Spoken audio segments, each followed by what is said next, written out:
juga yang wajib kita ketahui, dibahagikan pula pada dua. Ada sifat istighna dan ada pula sifat iftikhar. Ini berkait rapat dengan masalah makna ketuhanan. La ilaha illallah artinya tiada yang bersifat dengan sifat ketuhanan melainkan Allah Subhanahu wa taala. Hanya Allah saja yang bersifat dengan sifat ketuhanan. Tidak ada sesuatu yang bersifat dengan sifat ketuhanan melainkan Allah Subhanahu wa taala. Apa makna ketuhanan? Dalam kitab Matan Mubara'in, Syekh Sanusi kata yang dimaksudkan dengan makna ketuhanan itu izmaknal uluhiyati. Yang dimaknakan dengan makna ketuhanan itu ialah iftikharu kullu ma'dahu ilaih, terkaya Allah Ta'ala daripada segala sesuatu. Itu makna pertama. Makna yang kedua, iftikharu kullu ma'dahu ilaih, berkehendak pula sesuatu kepada dia. Tidak ada yang terkaya yang makna kata tidak memerlukan sesuatu melainkan Allah Subhanahu wa taala. Tidak ada makna kata yang dihajati oleh semua makhluk melainkan Allah Subhanahu wa taala. Itu makna ketuhanan. Terkaya Allah Taala daripada segala sesuatu dan berkehendak sesuatu kepadanya. Itu dimaknakan makna ketuhanan. Daripada sifat 20 ni pula, makna diperinci oleh ulama, ada sifat istighna. Kerana dengan bersifat dengan sifat inilah maka Allah Ta'ala terkaya daripada segala sesuatu. Dan kerana dengan sifat-sifat iftikhar kullu ma'ada inilah maka berhajat makhluk kepada dia. Apa sifat istighna itu? Apa dikatakan iftikhar itu? Maka kata musannif rahimahullah ta'ala, dan masuk di dalam istighna ini, masuk dalam sifat-sifat istighna, terkaya Allah Ta'ala daripada segala sesuatu. Ya ayuhan nas antumul fuqara ilallah wallahu wal ghaniyyul hamid.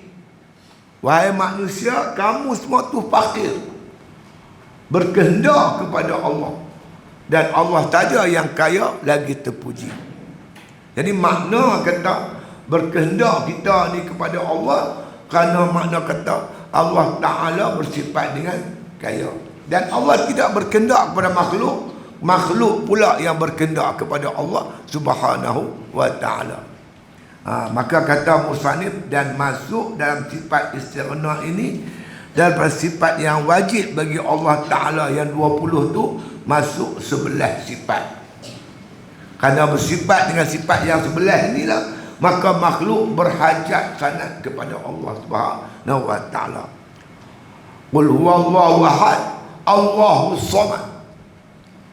Allah tu as-samad. Apa makna as-samad? Semua makhluk berkehendak pada Allah Ta'ala. Kerana Allah Ta'ala bersifat dengan sifat istighna dan iftikhar tadi yang kita sebut.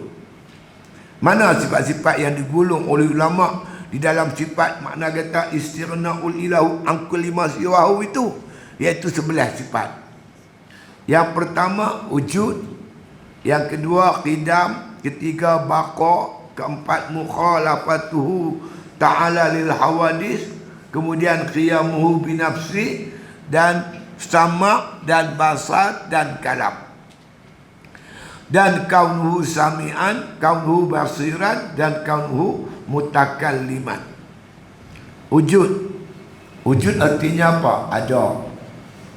Allah tu makna kata wujud, bersifat wujud, ada. Ada Tuhan ni wujud apa? Wujud yang bangsa zati.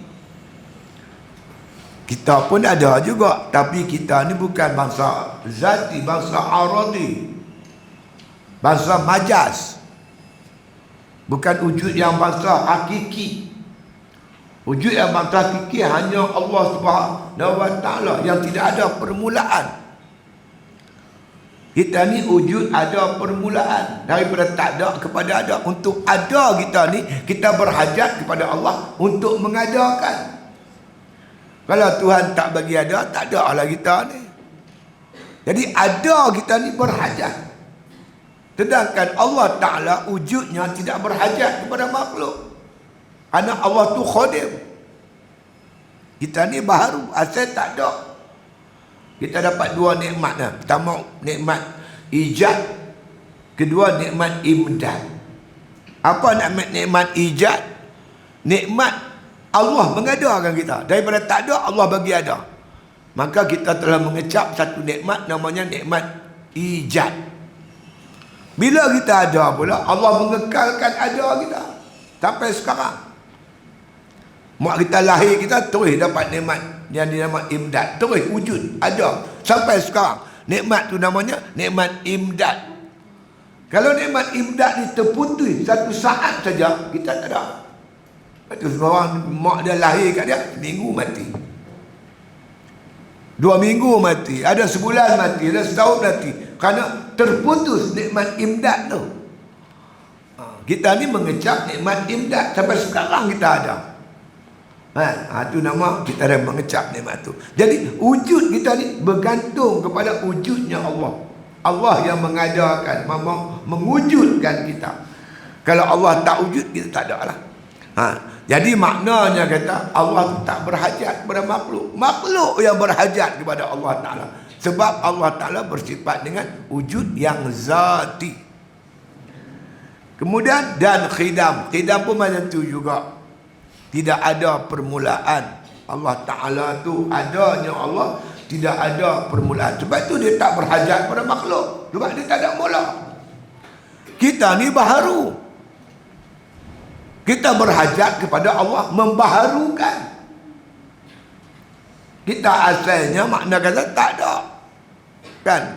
Baharu. Bila kata baharu, mulanya tak ada.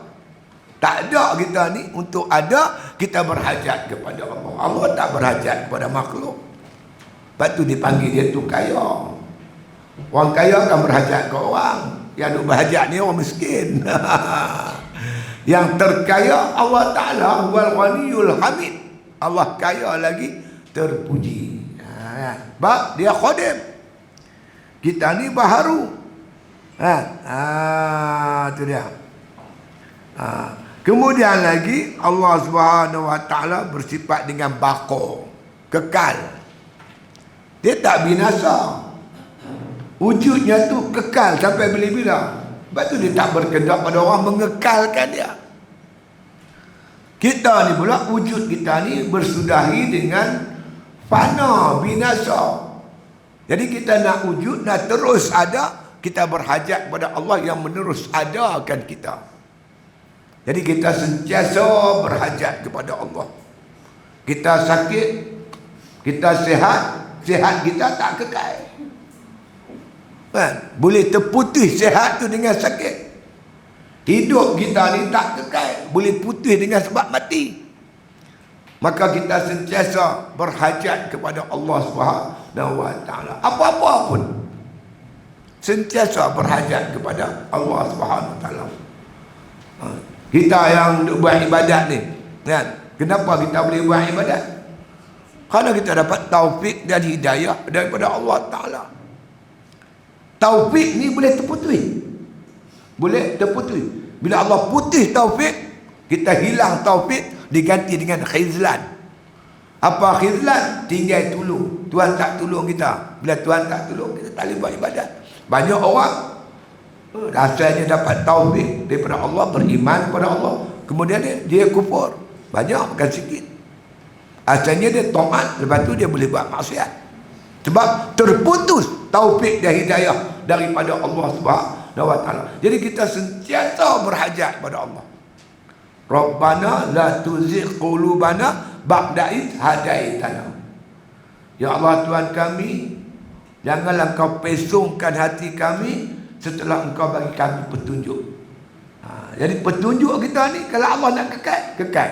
Kalau tak, tak. Jadi sebab itu kita sentiasa merayu, minta tolong, bantuan daripada Allah Ta'ala agar Allah kekalkan taufik dan hidayah yang Tuhan bagi kepada kita ni. Itu dia. Pasal apa? Kerana apa yang ada pada kita ni Mana tak kekal. Yang kekal hanya Allah Subhanahu wa ta'ala. Apa lagi? Mukhalafatuhu ta'ala lil hawadis. Tuhan tu mukhalafah, tak sama dengan kita. Kita ni sentiasa bersifat dengan sifat kekurangan. Allah Ta'ala tak ada kurang mana-mana. Tak sopa dengan kita. Apa yang ada pada kita semua bersifat, makna kata sementara, tak kekal, tak sopa dengan Allah Subhanahu wa ta'ala. Begitu juga qiyamuhu binafsi, berdiri Allah Ta'ala dengan sendiri. Makna Tuhan tak berhajat kepada makhluk. Makna berdiri sendiri itu terkaya Allah Ta'ala daripada segala makhluk. Makhluk yang berhajat kat dia. Kemudian masuk lagi qiyamuhu ta'ala binafsi dan sama. Tuhan bersifat dengan sama, mendengar. Sebab tu mendengar Allah Ta'ala kekal mendengar sampai bila-bila. Mendengar yang sempurna. Kita dengar juga kadang-kadang dia tak apa nak dengar. Bila telinga sakit kena pergi hospital. Begitu juga dengan basar, penglihatan kita. Kan? Kekurangan Allah Ta'ala sama basar penuh dengan kesempurnaan. Sebab tu dia tak berhajat kepada yang menyempurnakan dia ada. Kita ni sungguh sama kita, basar kita kekurangan. Berhajat kepada cahaya. Kalau sama kita berhajat kepada suara. Suara tu pula pelan sangat pun tak dengar. Derai sangat pun tak dengar. Terlampau pelan. Dia kata apa tak tahu, tak dengar. Kalau dia cakap tanpa derai pun kita tak dengar. Tak percaya balik rumah buka TV, buka derai-derai. Kita pun tak tahu dia biji buah apa dia kata. Kita juga penglihatan kita. Kalau gelap sangat pun tak nampak, terang sangat pun tak nampak. Naik motor berselisih dengan lori. Lori naik lampu tinggi, cepat buka lampu tinggi. Dia suluh mata kita, kita terjun parit. Orang tanya awak jatuh parit gelap kan? Gelap terlalu terang. Terlalu terang pun jatuh parit tak nampak. Terang sangat pun tak nampak, gelap sangat pun tak nampak. Maka penglihatan kita memang kita ada penglihatan, tapi penglihatan kita berhajat pada satu kekurangan. Tak sempurna macam penglihatan Allah Subhanahu wa ta'ala. Ya. Begitu juga kalam, berkata-kata. Allah Ta'ala tidak bersifat kekurangan, tidak bisu. Sebab itu dia tak berhajat kepada makhluk dia. Kita ni berhajat. Walaupun kita ada sifat kalam, kadang-kadang demai juga. Cakap tak boleh, mulut herot. Duk cakap boleh elok. Kena seruk herot mulut terus. Cakap pun tak boleh, orang pun tak faham. Dekat-dekat nak mati tu kita kata apa-apa orang tak tahu. Apa yang kita kata, angkat mulut yang cakap apa pun tak dengar dah. Jadi kita ni sentiasa kekurangan. Allah Subhanahu wa ta'ala kaya. Dia tak berhajat kepada makhluk. Bukan kita ni sebenarnya yang amat berhajat kepada makhluk, berhajat kepada Allah Subhanahu wa ta'ala. Bila makna kata itulah makna kehambaan. Bila kita terlampau berhajat kepada Allah, lagi tinggi hajat kita pada Tuhan, lagi tinggilah ibadat ubudiyah kita kepada Allah Subhanahu wa ta'ala. Bila kita tak perlukan Tuhan, makna kita dah hilang sifat kehambaan. Semayang tak mau, perintah Allah tak mau ikut, maka sifat kehambaan dah hilang pada diri kita. Sebab itu makrifah ni dia melazim bagi ubudiyah. Kalau kita sebenar-benar kenal Tuhan kita, maka kita akan beribadat kepada Tuhan dengan sebenar-benar ibadat. Kalau kita kenal Tuhan dengan sebenar-benar kenal, kita akan takut kepada Allah dengan sebenar-benar takut. Kalau kita kenal Tuhan dengan sebenar-benar kenal, kita akan kasih kepada Tuhan dengan sebenar-benar kasih. Sebab itu ulama dia membahagikan iman ni macam-macam. Iman ilmu, iman ayyan, iman hak. Ada ilmu yakin, ada ainul yakin, ada hakul yakin. Nabi pun sebut juga. Nabi kata al-imanu uriyan. Iman ni telanjang. Walibasuhut taqwa. Pakaian iman takwa. Wazinatuhul haya. Perhiasan iman tu malu. Wasamaratuhul ilmu. Buah iman tu iaitu ilmu. Ilmu ma'rifatullah. Kenal Tuhan dengan kenal yang yakin. Jadi macam mana kita nak dapat keimanan yang tinggi di sisi Allah Subhanahu Wa Taala? Nabi kata al-imanu uryan. Iman telanjang. Iman saja tak cukup. Dia kena ada pakaiannya. Walibasuhut taqwa. Pakaian iman at-taqwa. Apa taqwa? Ayyuta'a wala yuqsa. Kamu taat kepada Allah, jangan kamu derhaka kepada Allah. Wa ayyuzkara wala yunsa. Kamu kena syukur, kamu kena makna kata ingat Tuhan, jangan lupa. Ayyuta'a wala yu. Ayyuta'a wala yuqsa. Wa ayyuzkara wala yunsa. Wa ayyushkara wala yukbar. Allah Ta'ala sentiasa disyukur akan nikmat dia dan tidak disyukur, tidak dikufur akan nikmat Allah. Jadi untuk meningkatkan iman, bagi iman kita, bagi pakai. Kena ada pakaian dia. Apa pakaian iman? Nabi kata pakaian iman at-taqwa. Patuh perintah Allah, wajib dan sunat, tinggal larangan Allah, haram dan makruh. Bila tak rajin buat yang perintah Allah ni, iman kita makin kuat. Ibarat iman ada pakaian. Kita boleh cek tengoklah. Kalau kita biasa mengalami dua suasana. Suasana pertama, kita dilahir sebagai orang Islam. Mak kita orang Islam, kita mengaku Tuhan kita Allah. Kita mengaku Nabi Muhammad Nabi kita. Kita ada iman. Tapi banyak orang dia beriman macam tu, tapi tak buat perintah Allah. Aurat dia tak tutup, sembahyang dia tak buat, segala suruhan Allah dia buat tak peduli. Kita nak kata dia tak ada iman, ada iman, tapi iman dia, Nabi kata iman telanjang. Iman telanjang ni iman cukup lemah. Bukti iman lemah yang disebut oleh Syekh Ibn Atta dalam kitab Hikam dia, tak terasa terkejut bila buat maksiat. Kita buat maksiat, tak rasa bersalah. Kita tinggal taat, tak rasa rugi. Itu iman kita dinamakan iman telanjang, iman mati, iman tak hidup. Kemudian kita telah berubah dengan izin Allah. Dapat taufik, dapat hidayat, kita mula menuntut ilmu. Mendekati masjid dan surau, mendekati majlis kuliah ilmu. Yang Tuhan suruh kita mula buat, yang Tuhan larang kita mula tinggal. Kita boleh tak rasa perasaan kita macam mana? Kita rasa dah lain dah. Bila kita tak semayang, lewat-lewat semayang, kita dah rasa macam tak kena. Kita buka aurat, kita rasa dah cukup bersalah. Mana iman kita dah ada kekuatan. Jadi kekuatan iman tu dia mari beribadat. Ibarat kita tanam pokok, kita buah baja, siram. Pokok tu makin lama makin membesar, makin lama makin kuat.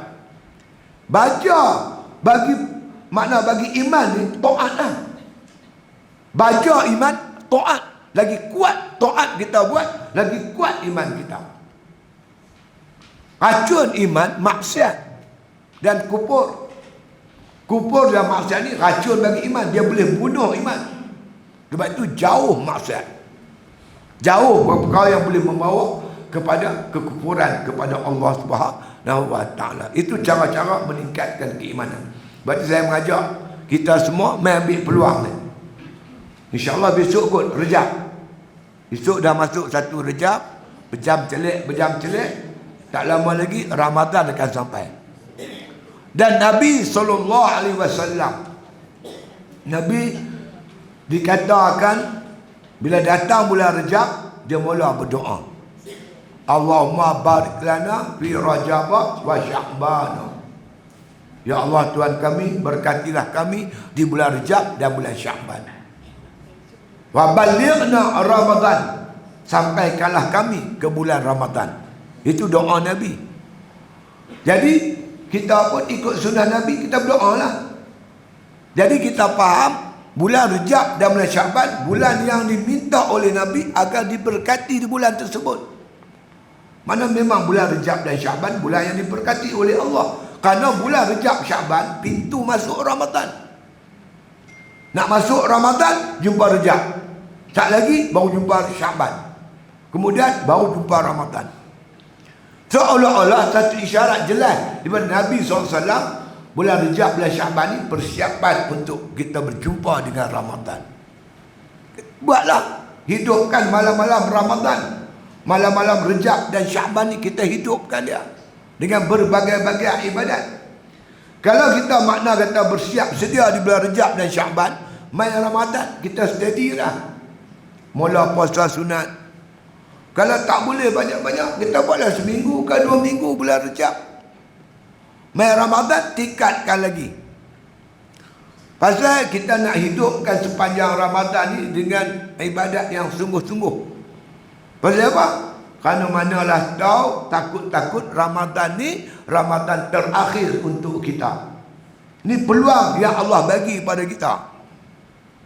Kita kalau boleh kita nak hidupkan sepanjang Ramadan. Siangnya nak berpuasa cara betul-betul dikehendaki oleh Allah dan Rasul. Malamnya kita nak mendirikan Ramadan. Di bulan Ramadan yang penuh barakah itu.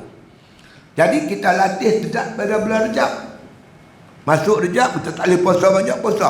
Minggu ke 2 minggu ke. Biasanya bila kita puasa, kita mangkit esok. Bila kita mangkit esok, kita akan semayang tahajud. Kita tak akan lepas begitu saja. Kan? Kita akan bangun untuk bersahur. Sebelum sahur tu kita mangkit semayang dulu, semayang tahajud. Tahajud besar pahala dia. Kata ulama ada 4 benda dalam tahajud paling kurang. Kemuliaan yang Allah bagi kepada mereka yang bertahajud. Pertama, Allah bagi dia maqaman mahmuda. Cuba tengok Al-Isra ayat 79. Wa asa'an Allah sebut baminal laili fatahajjad bihi nafilatan lak asa'an an yab'asaka rabbuka maqaman mahmuda. Kata Allah Ta'ala daripada malam tu, hendaklah kamu bertahajud dengannya sebagai ibadat sunat untuk kamu. Asa ayyab asaka rabbuka maqaman mahmuda. Mudah-mudahan kamu akan dianugerah oleh Allah di akhirat besok maqaman mahmuda, maqam yang terpuji. Kemuliaan yang tinggi bagi mereka yang bertahajud, kata Allah. Yang kedua, doa kita dimakbul oleh Allah. Man yad'uni fastajabu lahu wa man yas'aluni fa'utiyahu. Allah kata bagi orang yang bertahajud ni, bila dia berdoa, Allah nak makbul doa dia. Kalau dia meminta, Allah nak bagi. Itu janji Allah Subhanahu wa taala. Dan ketiga, wa may yastaghfiruni fa astaghfir lahu. Siapa nak minta ampun, aku nak ampun dosa dia. Orang yang bertahajud, kata Allah, kalau dia minta ampun, aku nak ampun dosa dia. Yang ketiga, orang bertahajud ni, dia masuk syurga dengan selamat. Hadis Imam Tirmizi meriwayatkan sepotong hadis, Nabi SAW bersabda, lakulah 4 perkara. Pertama, sebarkan salam. Jumpakan kawan, bagi salam. Yang kedua, bagi makan kepada orang yang susah, orang kelaparan. Ketiga, hubungkan silaturahim. Keempat, Nabi kata, bangunlah mendirikan malam ketika orang lain semua tidur. Orang tidur, kita mangkit sembahyang tahajud. Maka Allah kata, masuklah syurga dengan selamat. Nabi kata, insya-Allah orang ni akan masuk syurga dengan selamat. Jadi, kita nak hidupkan Ramadan, maka mula dengan bulan Rejab. Mula baca Quran, berzikir, beristighfar. Bila masuk Syaban, kuat lagi. Masuk Ramadan, kita telah bersiap sedia untuk menghadapi Ramadan yang penuh barakah ini. Persiapan dia apa? Kata seorang ulama sufi, nama Ma'ruf Al-Khalqi. Dia pesan kat kita, macam mana kita nak dapat hidupkan Ramadan dengan hebat. Semuanya berpunca daripada puasa. Fa'iza sumta Fanzur ala isya'in tuftir. Bila kamu berpuasa, kamu kena amati dengan apa kamu berbuka. Pertama, buka puasa dengan rezeki yang halal. Itu punca utama. Bila kita buka puasa dengan rezeki yang halal, insya-Allah kita mudah mendirikan malam. Satu. Yang kedua, jangan makan banyak. Kita kena makan macam biasa saja. Jangan makan banyak. Bila kita makan banyak, kita tak ada kekuatan untuk mendirikan malam. Makan macam biasa. Karena Nabi kata, la tumitul qalba bikasratit ta'am wasyarab. Jangan matikan hati kamu dengan banyak makan, banyak minum. Fa innal qalba kazar'i. Sesungguhnya hati ni laksana tumbuh-tumbuhan macam pokok. Yamutu iza kasura alaihal ma'. Pokok ni boleh mati bila air terlampau banyak. Air banyak, pokok mati. Makan minum banyak, hati mati. Makan macam biasa, steady ya. Kita tiap-tiap malam kita bangun tahajud, istighfar, berdoa, baca Quran. InsyaAllah salah satu daripada malam-malam tu akan ada dalamnya Lailatul Qadri khairun min alfi syahr. Salah satu malam 30 tu mesti ada semalam Lailatul Qadar. Dalam hidup kita ni sekali ya kita jumpa Lailatul Qadar. Kita beribadat malam tu. Lailatul Qadri khairun min alfi syahr. Seolah-olah kita beribadat 1000 bulan. Menyamai 83 tahun. Ni kita tanam azam, minta doa kat Tuhan sungguh-sungguh bagi kita kekuatan, sertakan dengan azam yang kuat untuk kita hidupkan Ramadan, tiap-tiap malam Ramadan. Jadi bila nak mula, esok mula. Esok kita mula bulan Rejab, kita mula dah. Syakban tingkatkan lagi. Jadi kita menunggu datang Ramadan dengan penuh persiapan. Ibarat orang nak masuk bertanding lawan lari. Katalah nak berlari lagi 3 bulan. 2-3 bulan dia training dah tu. Jalan dah lari dah pelan-pelan. Bila mai hari lari, dia boleh lari lah. Ni tak training, hari lari baru nak lari. Rebah. Kita tak tahu tahu tu. Kita tak. Lepas tu pondok-pondok. Masa zaman saya dulu lah ngaji pondok. Rejab, Syakban, Ramadan 3 bulan straight. Raya Asari buat puasa 6. Rata-rata buat macam tu. InsyaAllah dengan pertolongan Allah, berkat kesungguhan kita, Allah bantu kita untuk kita mendapat apa yang dianugerah, disediakan oleh Allah di bulan Ramadan yang penuh barakah itu. Kita janganlah duk puasa lagu puasa orang awam. Lama dah awam ni. Bukan dia puasa Ramadan, pasar Ramadan. Dia rembiah sampai tak cerih tangan. Makan banyak memang tak larat nak. Tak larat ibadat. Makan sederhana, steady ya. Elok cukup ya, insya-Allah. Kekuatan ni Allah bagi kat kita. Kalau bulan Rejab kita mula tahajud, bulan Syakban dipermudah oleh Allah. Memang mula-mula payah. Fa inna ma'al usri yusra. Lepas payah jadi senang. Inna ma'al usri yusra. Lepas payah senang. Berakit-rakit ke hulu, berenang-renang ke tepian. Sakit dulu, senang kemudian. Bulan Rejab memang payah. Tapi masuk Syakban dah menjadi mudah tahajud ni. Jadi mudah dah. Mari Ramadan dia rasa manis. Rasa sayang, rasa sedap. Waju'ilat qurratu aini fi salat. Dijadikan oleh Allah Ta'ala sejuk mata hatiku ketika mengerjakan sembahyang. Allah bantu kita lagi. Di bulan Rejab Allah tambah syaitan.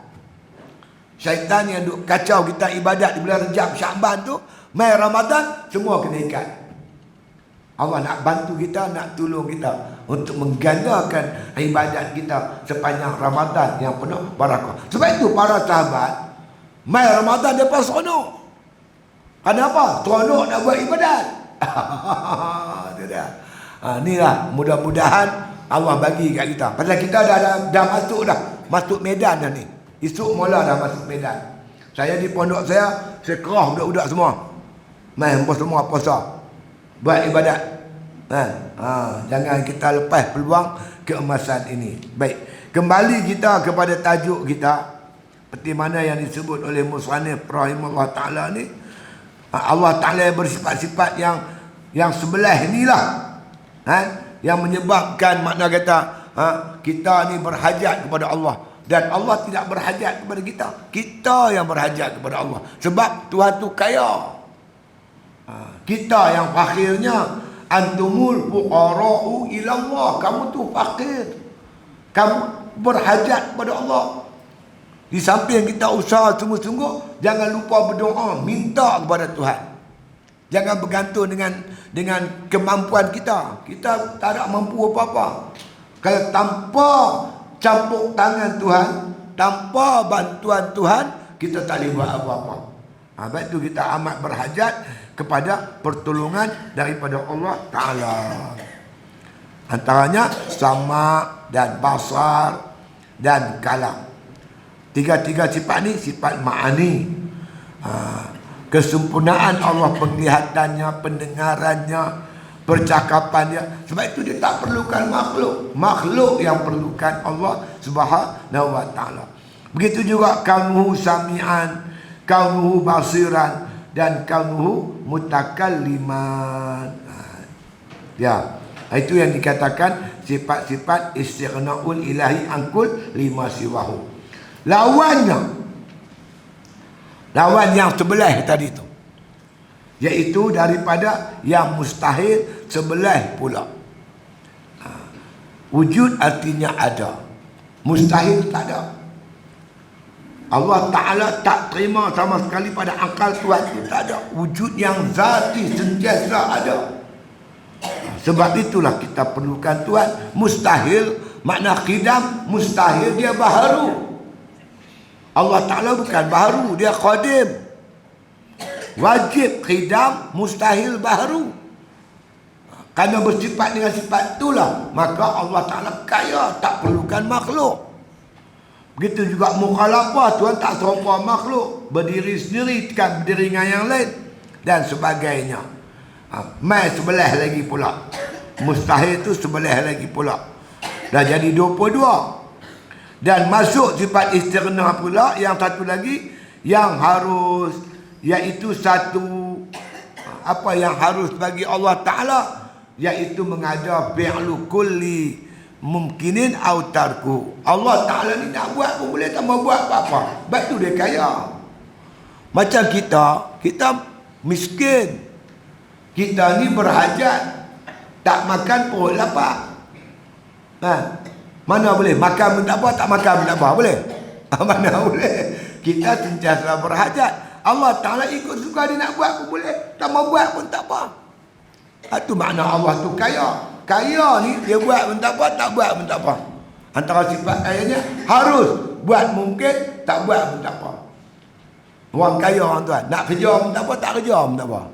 Kita tak kerja tak boleh, tak kerja tak berapa, tak berasap lah dapur kita. Kan? Orang miskin dia kena kerja. Kalau orang kaya tak kerja ke? Rasa-rasa tak mau kerja. Dia nak kerja boleh, tak mau kerja tak apa. Orang kaya dia buat apa pun senang. Nak pi pun boleh, tak mau pi pun tak apa. Kita ni tak. Kita ni berhajat. Jadi Allah Ta'ala ni maha kaya. Apa makna maha kaya? Dia nak buat pun boleh, tak mau buat pun tak apa. Nak turun hujan pun tak apa, tak mau turun pun tak apa. Kita tak ada hujan, kering layak. Kita amat berhajat. Sedangkan Allah Ta'ala tidak berhajat kepada sesuatu. Dia nak buat pun boleh, tak mau buat pun tak apa. Meninggal pun boleh, meninggal suatu pun boleh, nak buat suatu pun boleh. Jadi maka jumlah sekalian tersebut itu 24.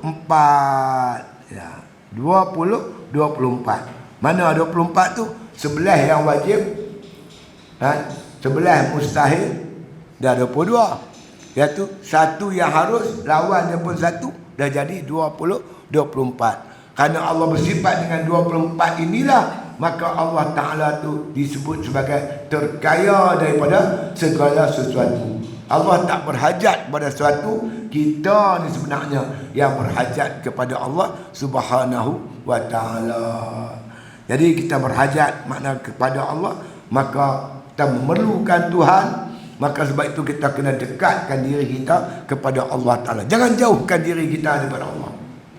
Dekat kepada Allah dengan memperbanyakkan ibadat. Bila kita jauh daripada Allah, maka kita buat maksiat, kita jauh daripada Allah. Sebab itu kita syukur pada Allah. Kita berada suasana pondok, suasana yang bantu kita buat taat. Kalau kita duduk di luar, kita banyak cabaran. Lepas itu Imam Ghazali sebut dalam kitabnya Minhajul Abidin, dalam suasana akhir zaman ni, berada dalam pondok satu perkara di antara jalan-jalan untuk menyelamatkan iman kita di akhir zaman. Diibaratkan pondok ni macam rubat. Rubat ni kotor, benteng pertahanan yang kukuh daripada serangan-serangan musuh. Duduk dalam ni kita selamat, insya-Allah. Kita keluar belum tentu lagi, cabaran dia besar. Jadi ambil kesempatan duduk dalam pondok ni, buat ibadat banyak-banyak. Bagai makna kata di akhir-akhir usia kita, kita dah muda-muda dulu banyak sibuk benda lain, hujung-hujung usia ni tumpu ibadat sepenuh-penuhnya kepada Allah Subhanahu wa ta'ala. Mudah-mudahan Allah Ta'ala belas kasihan kat kita, Allah sayang kita, Allah kasih kita, Allah selamatkan kita daripada fitnah di akhir zaman ni. Macam-macam berlaku. Ada pula orang cadang untuk mengatasi masalah sosial yang ada ni. Kerana negeri kita ni banyak sangat orang asing, sampai 3 juta orang asing ni. Pendatang asing ni, anak isteri dia duduk di kampung dia tu. Dia duduk di sini, dia tengok anak bini kita, dia nak rogol anak bini kita. Jadi saya cadangkan, dia kata, kita buat pusat pelacuran. Nak lepas nafsu syahwat dia, api tempat pelacuran.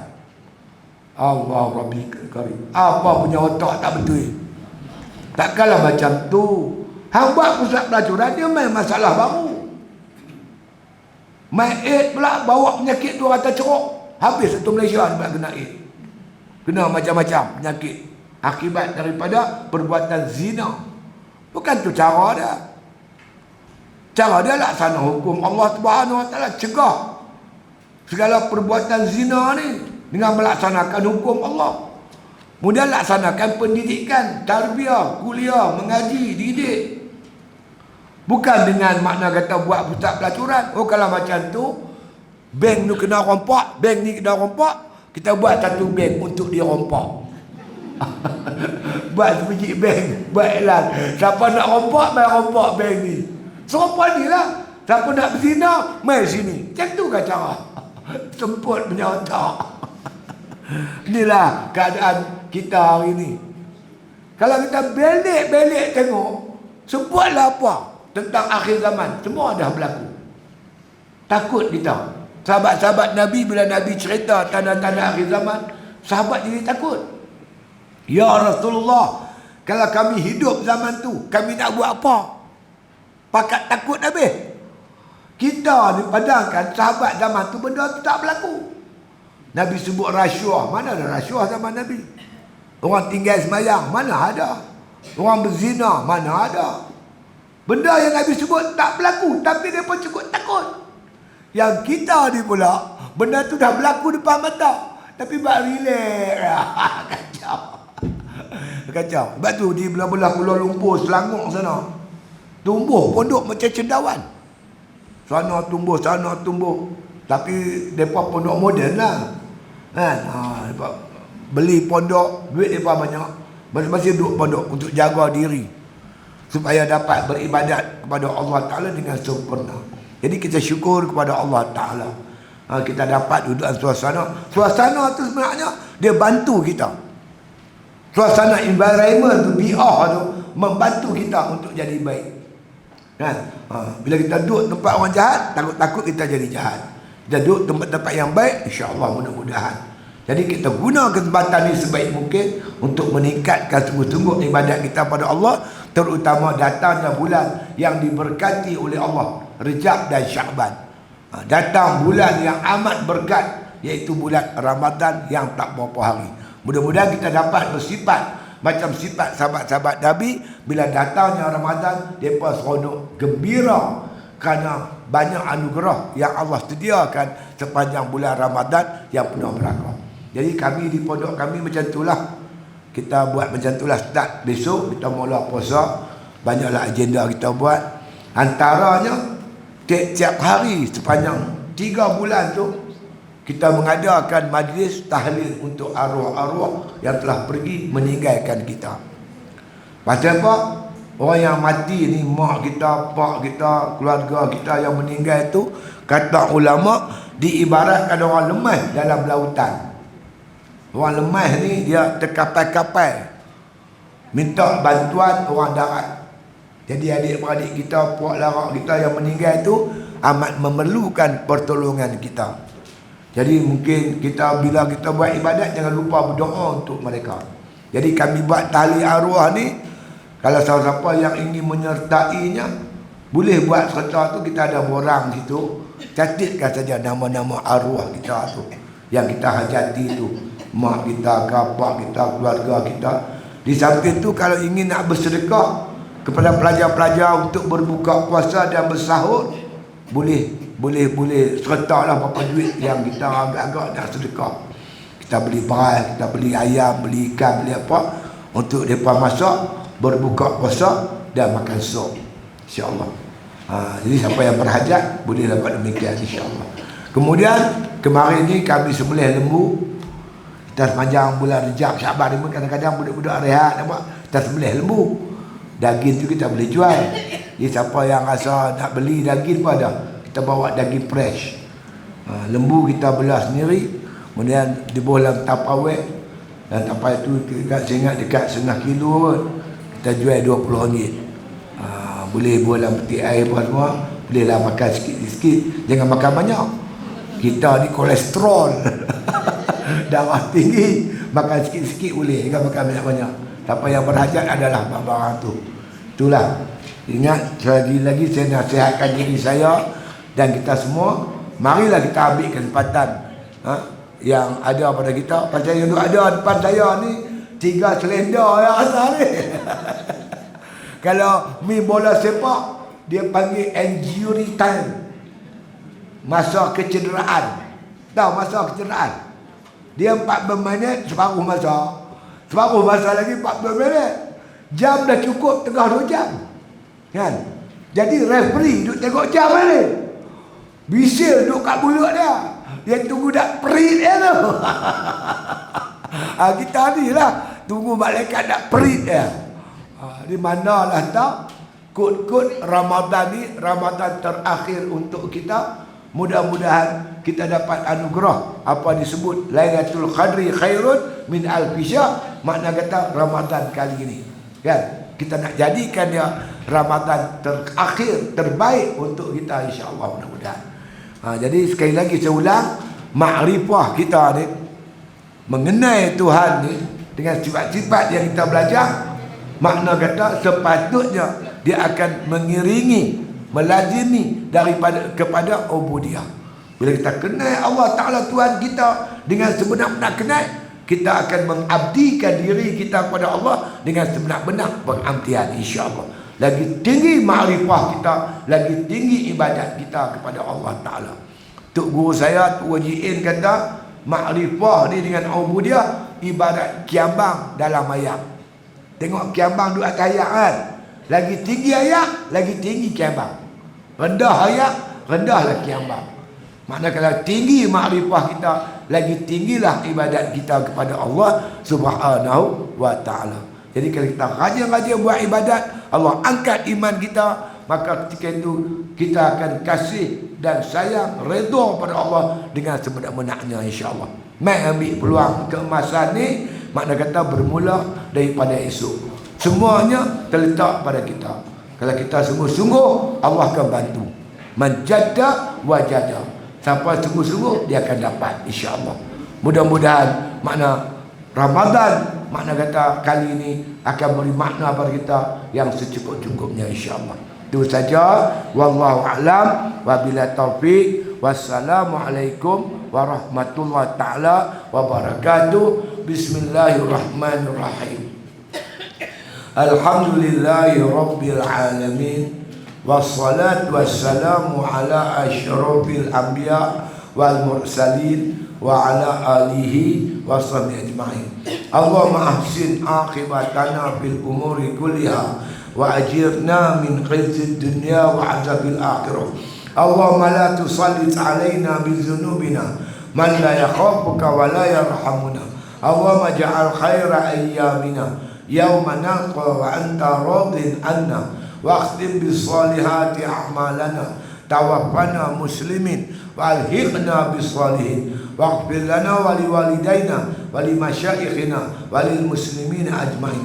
Allahumma barik lana fi rajaba wa sya'bana wa ballighna ramadan da'wahum fiha subhanakallahumma wa tahiyyatuhum fiha salam wa akhiru da'wana anil hamdulillah bil alamin. Setengah kalender esok, setengah kalender hari Sabtu. Hari ni 29.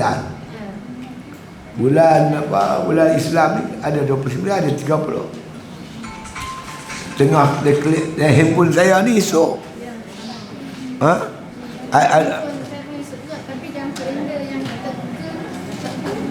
Sabtu. Kalau tu buat Sabtu tak apa.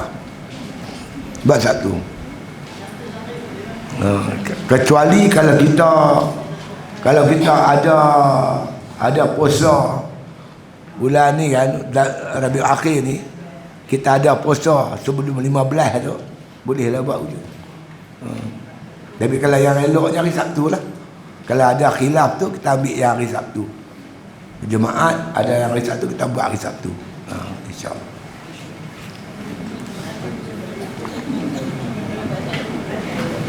Ya.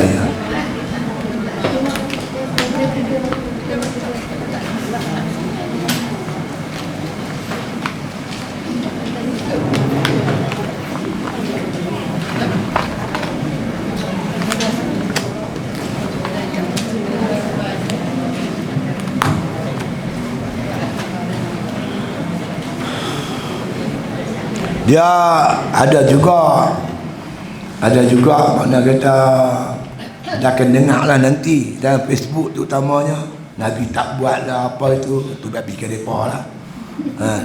Jadi orang balok ni cari alasan tak mau buat. Jadi ulama-ulama kita dulu semua pakat buat, kita ikut, tak ada masalah. Selagi tak ada larangan, kita boleh buat, tak ada masalah, insyaAllah. Jadi kita tak jumpa lah Nabi larang. Bahkan bulan Rejab ni bulan yang dikatakan bulan makna masuk bulan haram. Termasuk bulan haram. Bulan haram ni bulan makna kata dilarang berperang. Jadi bulan untuk kita melakukan ibadat kepada Allah. Tapi lebih kepada kita nak mujahadah. Nak mujahadah supaya kita dapat kekuatan berpuasa di bulan Ramadan nanti. Jadi kita mula dengan Rejab. InsyaAllah. Ulama-ulama kita dulu buat dah tak apa. Ada mai kata ni Nabi tak buat apa tu, fikir dia lah. Allah Rabbi. Wallahu a'lam.